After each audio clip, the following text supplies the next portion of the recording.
O comentarista político Reinaldo Azevedo. Os pingos nos is. Reinaldo Azevedo, então o relator das 10 medidas contra a corrupção deve fazer a coisa certa. E por que você fica particularmente contente? Faço esse comentário sobre o impulso da satisfação intelectual e moral. Qual? Fiz a coisa certa.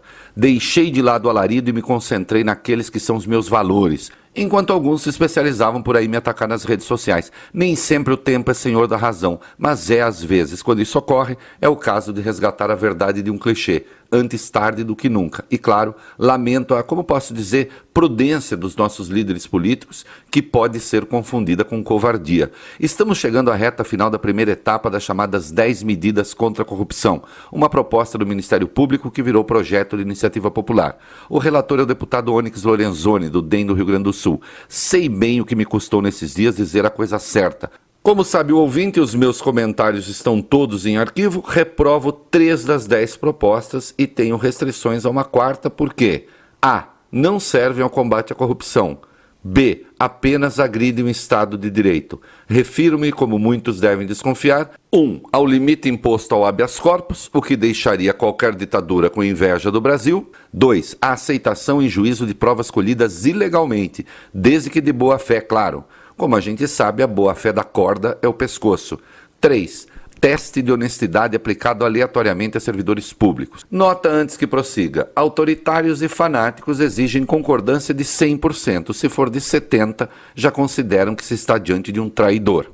A Folha publicou um texto informando que Lorenzoni deve recusar essas 3 propostas em seu relatório, ao menos na forma como foram originalmente concebidas. Nem poderia ser diferente, nenhuma delas passaria pelo Supremo. O Brasil é fogo, na hora do combate à corrupção para valer, as pessoas não topam. O Brasil pode ser fogo, mas não por isso. Tais expedientes não existem em democracia nenhuma do mundo. Atenção, um regime de liberdades públicas até admite provas eventualmente consideradas ilegais, mas só para absolver. Assim também é no Brasil. Reconhecer prova ilegal para condenar corresponde na prática a entregar o Estado de Direito a máfias, que se especializarão em fabricar provas. Infelizmente, o Ministério Público insiste na aprovação de todas as medidas. E o juiz Sérgio Moro dá sua anuência, o que só serve para boçalizar o debate. Afinal, eles sabem muito bem que o Supremo recusaria tais medidas. O que pretendem? Jogar o povo contra a Corte Suprema e contra a Constituição sob o pretexto de combater a corrupção? Pois bem, tão logo circulou a reportagem da Folha, Onyx começou a ser vítima de uma patrulha organizada, estilo barra pesada mesmo. Ou topa as 10 medidas como estão, ou será considerado um amigo da corrupção. É o fim da picada. Trata-se, insisto, de gente que acha que pode constranger o Supremo. Pior de tudo, parlamentares estão com medo. Quem não deve não teme, Reinaldo. Errado. Vocês jamais leram endosso meu a frase assim. Eu já vi muita gente que não devia nada ser triturada pelo Ministério Público. Querem um exemplo? Eduardo Jorge Caldas Pereira, que foi ministro de Fernando Henrique. Sua vida foi quase destruída, nunca se provou absolutamente nada contra ele. A depender das circunstâncias, também quem não deve pode temer. Então vamos devagar. Fico satisfeito ao perceber que o relator ao menos está tendo a coragem de não condescender com a ilegalidade. Poderia se comportar como um covarde e deixar a coisa para lá. Os senadores fariam o mesmo e restaria a tarefa e o eventual desgaste de fazer valer a Constituição.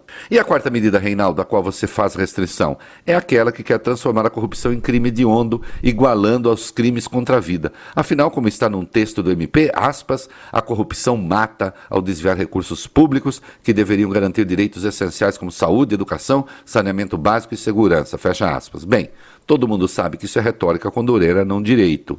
E por que a minha discordância é parcial? É só questão de proporção. Se querem pena de 12 a 25 anos para corruptos, então aumentemos aquelas para os crimes contra a vida. Equiparar um homicídio doloso a metáforas e hipérboles é o fim da picada. Tenho a certeza de que Deltan Dallagnol e Sérgio Moro ainda preferem topar no escuro com o corrupto a ter de enfrentar um homicida no breu da noite. Assim, apoio 6 das 10 medidas. Repudio integralmente o Estado de Direito também 3 delas e faço restrições a uma quarta. Restrição essa que cai caso se aumentem as penas dos crimes contra a vida. Não fosse por outra razão, que seja por ojeriza a demagogia. Sinto-me intelectual e moralmente recompensado. Na grande imprensa, combati praticamente sozinho essas 3 aberrações, que, como se nota, não vão prosperar. Ainda bem, afinal eu estava certo. e os defensores dessas propostas errados. Não se mata o doente para curar a doença, não é mesmo? Que Lorenzoni tenha coragem de fazer a coisa certa e que os senhores parlamentares não se acovardem. Assim, todo apoio à Lava Jato quando ela estiver certa e que se corrija a Lava Jato quando ela estiver errada. Reinaldo Azevedo para a Rede Jovem Pan.